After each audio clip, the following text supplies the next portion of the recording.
Atas bantuan dari Polsek Kota Timur yang sudah membantu kami belajar daring dan bisa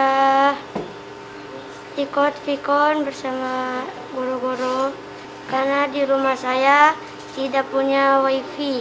Selaku Polsek Kota Timur, saat apel pagi menyampaikan ke para babin apabila ada keluhan dari masyarakat mengenai anak-anaknya yang tidak mempunyai data. Jadi dengan demikian kami dari Polsek Kota Timur menginisiasi untuk menyediakan kegiatan belajar mengajar sistem daring di Polsek Kota Timur.